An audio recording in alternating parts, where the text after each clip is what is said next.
안녕하세요. 드림 정류장 김희영입니다. 바빌론 부자들의 돈 버는 지혜. 얄팍한 지갑에서 벗어나기 위한 7가지의 비결. 오늘은 4번째 비결입니다. 돈을 지켜라. 아카드는 넷째 날에도 정시의 강의실에 도착해서 4번째 강의를 시작했다. 불행을 안겨주는 신은 반짝이는 것을 좋아합니다. 그 사악한 신에게 돈을 빼앗기지 않으려면 여러분 지갑 속에 황금을 굳건히 지켜야 합니다.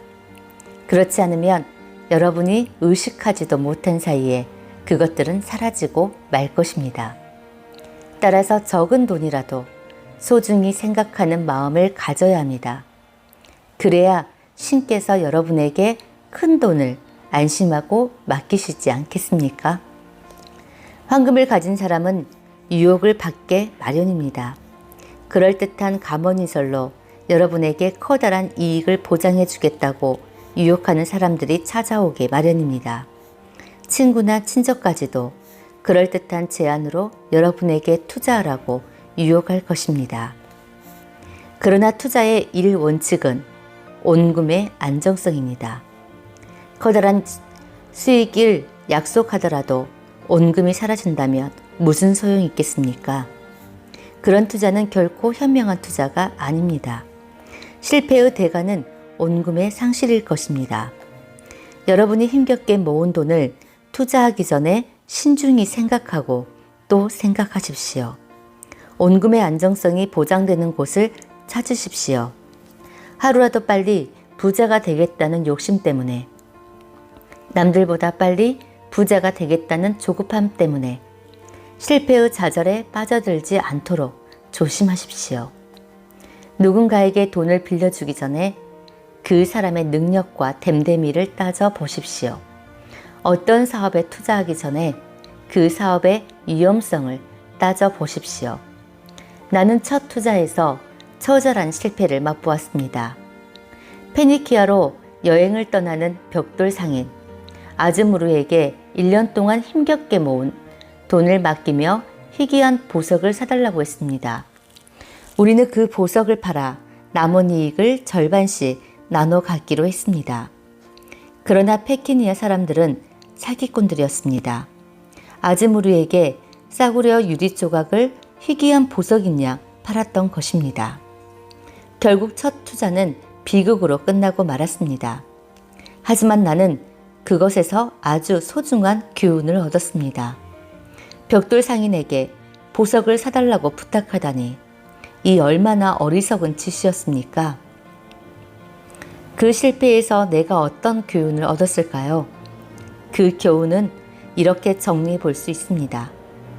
투자할 곳을 결정할 때 여러분 개인의 지혜를 지나치게 과신하지 마십시오. 해당 분야에서 충분한 경험을 쌓은 사람에게 조언을 구하십시오. 훌륭한 조언은 당신이 투자하는 돈만큼이나 가치 있는 것입니다. 훌륭한 조언을 받아들여 실패하지 않는 것만으로 조언은 그 역할을 다한 것입니다. 이것이 여러분을 얄팍한 지갑에서 벗어나게 해줄 4번째 비결입니다. 두둑하게 채워진 지갑을 지키는 것도 무척이나 중요한 일이기 때문입니다. 온금을 안전하게 지켜줄 곳에, 언제라도 온금을 회수할 수 있는 곳에, 또한 적절한 이자를 확실하게 보장받을 수 있는 곳을 찾아 투자하십시오. 그래야 여러분의 돈을 지킬 수 있습니다. 현명한 사람에게 조언을 구하십시오. 해당 분야에서 충분한 경험을 갖춘 사람에게 조언을 구하십시오. 그들의 지혜로운 조언이 여러분의 돈을 지켜줄 것입니다. 5번째 비결, 당신의 집을 가져라. 수입의 구할만으로 삶을 꾸려간다면, 게다가 그 구할에서 일정한 몫을 수익성 있는 곳에 투자할 여력이 있다면, 여러분은 재산을 눈덩이처럼 신속히 불려갈 수 있을 겁니다. 아카드는 5번째 강의를 이렇게 시작했다. 바빌론 남자들은 열악한 환경에서 가족을 부양하며 살아가고 있습니다.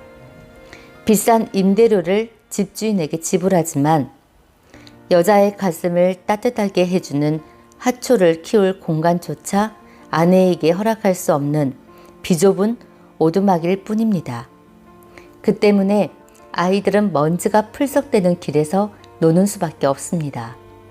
하지만 아이들이 깨끗한 땅에서 뛰놀 수 없고 아내가 가족을 위해 하초와 채소를 키울 수 없다면 어찌 인간다운 삶을 누린다고 말할 수 있겠습니까?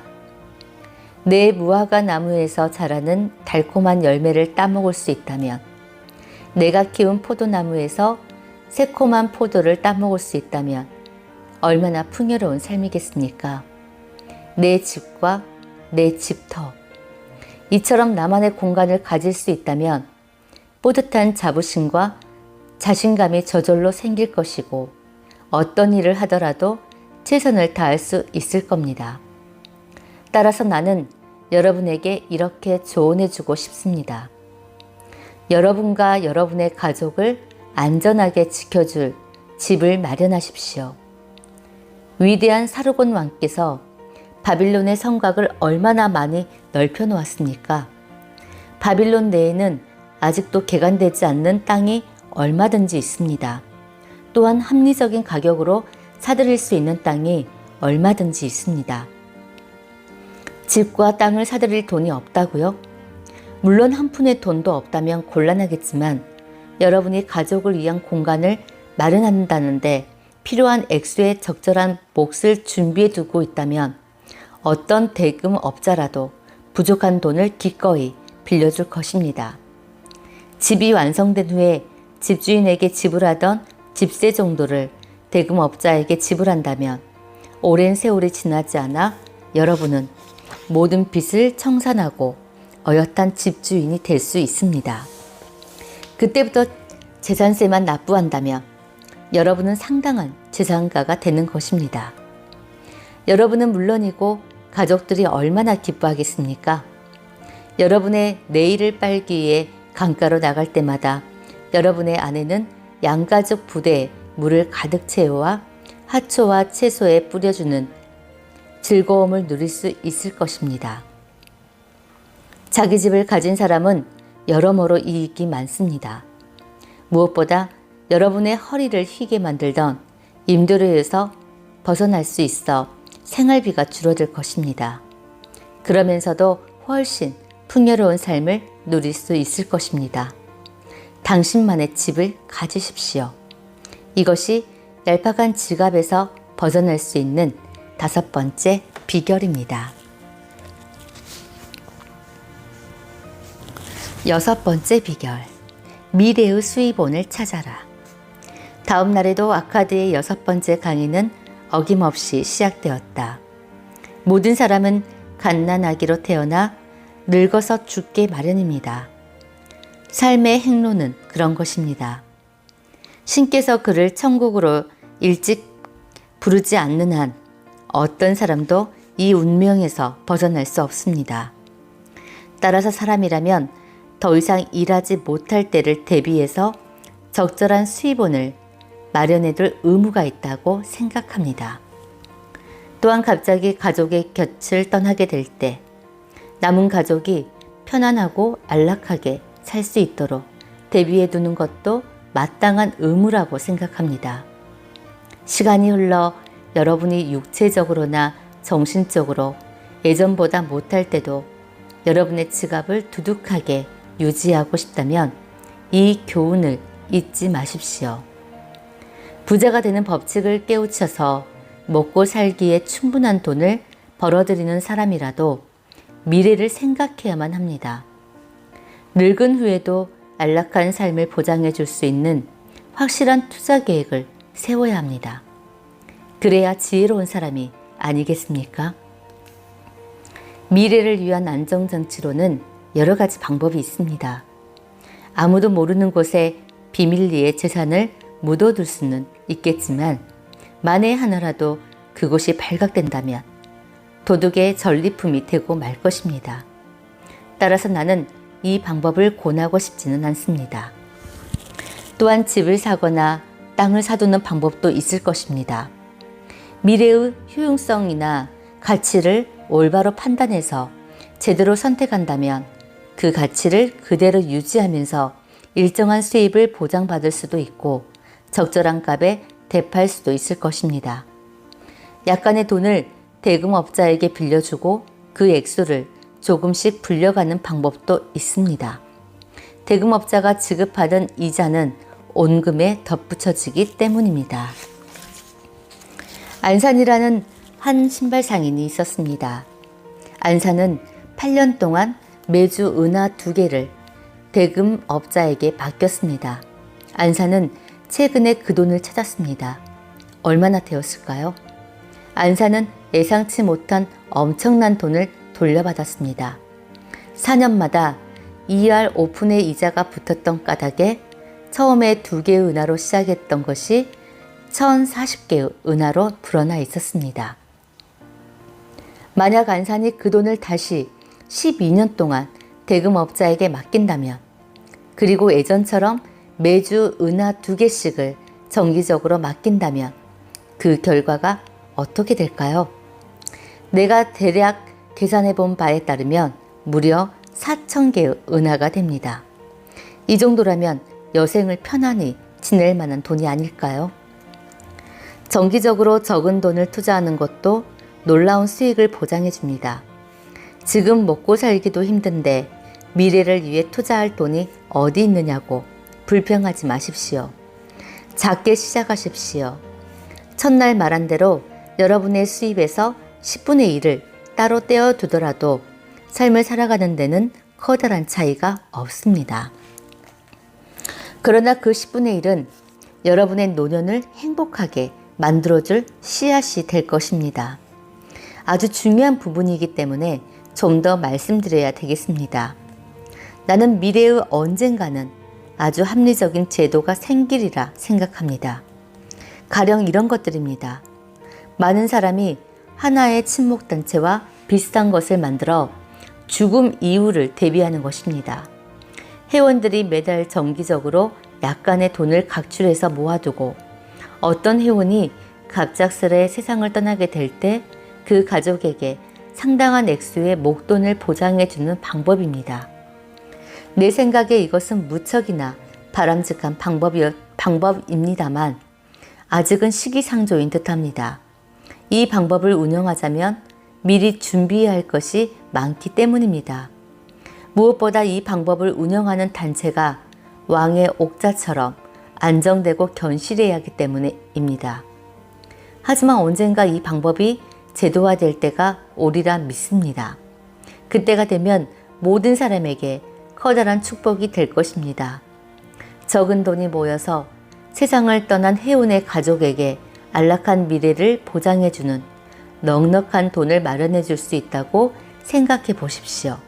얼마나 커다란 축복입니까? 하지만 우리는 그 시대에 살고 있지 않습니다. 그러므로 개인적으로라도 이 방법을 사용하십시오. 조금씩 모아서 큰 돈을 만드십시오.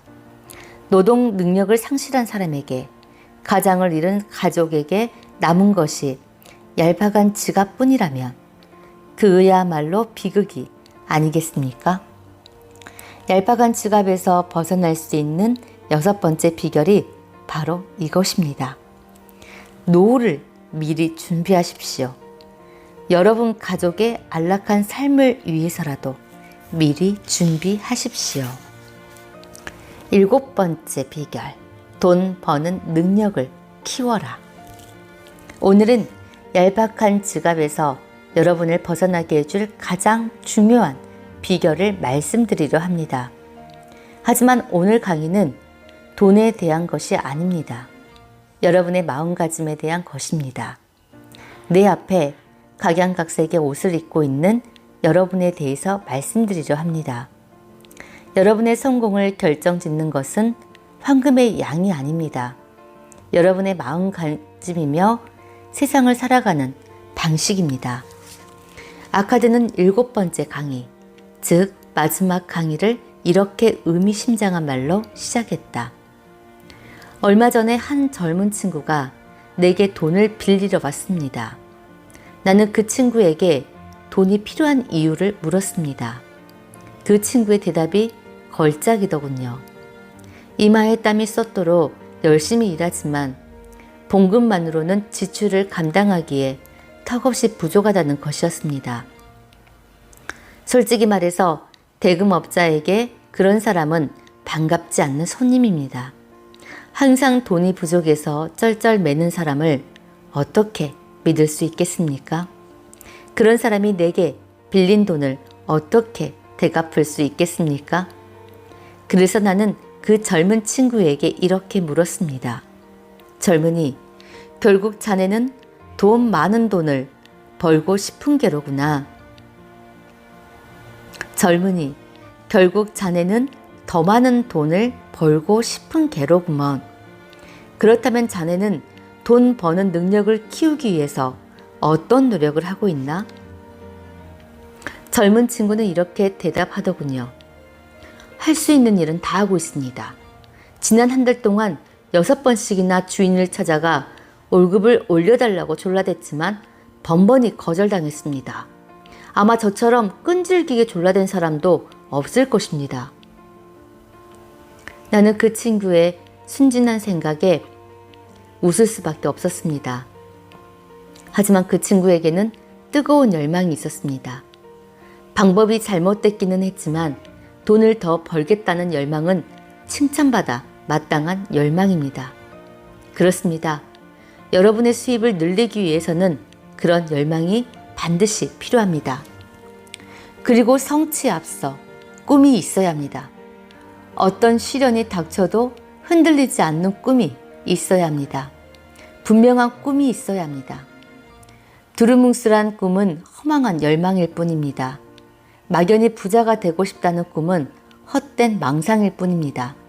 그러나 금화 5입을 가져야겠다는 꿈을 가질 때 이런 구체적인 꿈은 여러분을 강력하게 밀어붙이는 원동력이 됩니다. 금화 5입이라는 구체적인 꿈을 성취하고 나면 어떤 변화가 생기겠습니까?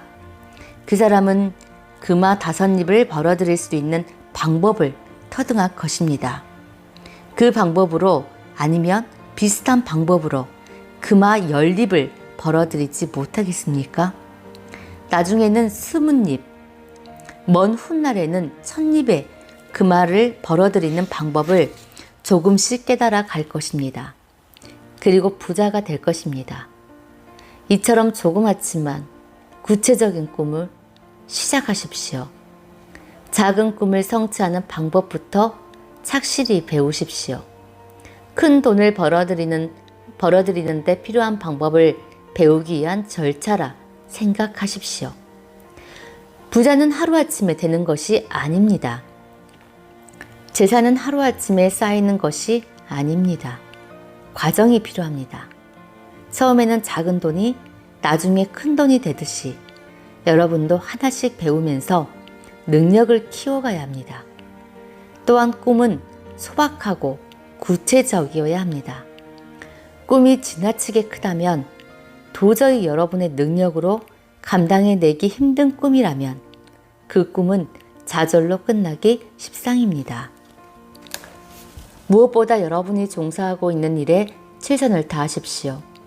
여러분의 현재 직업에서 최고가 되도록 노력하십시오. 그렇게 할 때 돈 버는 능력도 자연스레 키워질 것입니다. 나도 한때는 가난한 필경사였습니다. 하루에 몇 푼의 돈을 받으면서 토판에 글을 새겨야 했습니다. 그러나 나보다 더 많은 토판을 작성하는 사람이 더 많은 보수를 받는다는 사실을 깨달았습니다. 그래서 나는 결심했습니다. 누구보다 뛰어난 필경사가 되겠다. 그 후 성공한 사람들의 비결을 깨닫는데 그리 오랜 시간이 걸리지 않았습니다. 내 일에 흥미를 가질수록, 내 일에 열정을 갖고 최선을 다할수록 내 성과도 점점 나아졌습니다. 하루에 나보다 많은 토판을 작성하는 필경사를 찾아보기 힘들었습니다. 내 능력이 나아지면서 그에 따른 보상도 있었습니다. 내 능력을 인정해달라고 주인을 6번씩이나 찾아갈 필요도 없었습니다. 계속해서 배우십시오. 그럴 때 비로소 당신은 더 많은 돈을 벌 수 있습니다. 여러분에게 필요한 재주를 가진 사람을 찾아다니며 배우십시오. 그런 노력에 대한 보상은 반드시 있습니다. 보석 세공사라면 그 분야에서 가장 뛰어난 능력을 지닌 세공사가 사용하는 방법을 배우고 어떤 연장을 사용하는지도 눈여겨보십시오. 법률가나 의사도 마찬가지입니다. 그 직종에 종사하는 사람들에게 묻고 서로의 의견을 나누십시오. 상인이라면 더 낮은 가격에 더 좋은 상품을 팔 수 있는 방법을 끊임없이 모색하십시오. 인간의 삶은 언제나 변하게 마련입니다. 언제나 좀 더 나은 방향으로 개선되어 가게 마련입니다. 통찰력을 짓는 사람들이 더 나은 기술을 개발하고 손님들에게 더 나은 서비스를 제공하려 노력하기 때문입니다. 따라서 우리 모두가 변화의 물결에 동참해야 합니다. 아니, 앞장서서 변화를 끌어갈 수 있어야 합니다. 뒤처지지 않으려면 어쩔 수 없습니다. 고인물은 필연적으로 썩게 되어 있습니다. 많은 것이 새롭게 생겨나면서 인간의 삶을 윤택하게 해줍니다. 남들에게 존경받는 사람이 되고 싶습니까? 그렇다면 다음과 같은 원칙을 반드시 지키십시오. 첫째, 빚이 있다면 능력 범위 내에서 신속하게 갚아야 합니다. 현찰이 없다면 불효불급한 물건을 탐내지 마십시오. 둘째, 무엇보다 가족에게 충실한 가장이 되십시오. 가족에게 존경받지 못하는 사람이 어떻게 다른 사람들에게 존경받을 수 있겠습니까? 셋째, 유언장을 정확히 작성해 두십시오. 그래야 신의 부름을 받게 될 때 여러분이 남긴 재산이 분란 없이 깨끗하게 정리될 수 있기 때문입니다. 넷째, 가난한 사람에게 사랑을 베푸십시오. 능력 범위 내에서 그들을 도와주십시오. 또한 여러분에게 소중한 사람들을 말에서나 행동에서나 존중해 주십시오. 이제 얄팍한 지갑에서 여러분을 구원해 줄 7번째 비결을 정리해 봅시다. 능력을 키우십시오. 언제나 공부하고 배우는 자세를 잃지 마십시오. 그리고 다른 사람들에게 존중받도록 행동하십시오. 이렇게 할 때 여러분은 신중하게 선택한 꿈을 성취할 수 있다는 자신감을 얻게 될 것입니다. 지금까지 우리는 가난에서 벗어날 수 있는 7가지 비결을 하나씩 살펴보았습니다. 내가 오랜 삶을 살면서 터득한 비결입니다. 부자가 되고 싶습니까? 그렇다면 이 강연장을 나서는 순간 곧바로 실천하십시오. 여러분, 바빌론에는 여러분이 꿈꾸는 것보다 훨씬 많은 황금이 있습니다. 모든 사람이 부자가 되고도 남을 만큼의 황금이 있습니다. 부자가 되는 것은 여러분의 의무가 아니라 권리입니다. 자, 시작하십시오. 여러분을 부자로 만들어줄 7가지 비결을 곧장 실천에 옮기십시오. 이 강연장을 나서는 순간 7가지 비결을 실천에 옮기십시오. 그리고 바빌론의 모든 시민들에게 이 진리를 전해 주십시오. 누구라도 부자가 될 수 있다는 것을 널리 알려주십시오. 네, 여기까지 해서 얄팍한 지갑에서 벗어나는 7가지 비결을 알아봤는데요. 얄팍한 지갑에서 벗어나는 7가지 비결을 올바로 이해한다면 당신의 지갑에도 돈이 넘쳐 흐를 것이다. 첫 번째 비결, 일단 시작하라. 두 번째 비결, 지출을 관리하라. 세 번째 비결, 돈을 굴려라. 네 번째 비결, 돈을 지켜라. 다섯 번째 비결, 당신의 집을 가져라. 여섯 번째 비결, 미래의 수입원을 찾아라. 7번째 비결, 돈 버는 능력을 키워라. 네. 여기까지 하고, 네, 다음 시간에 또 뵙겠습니다. 여러분들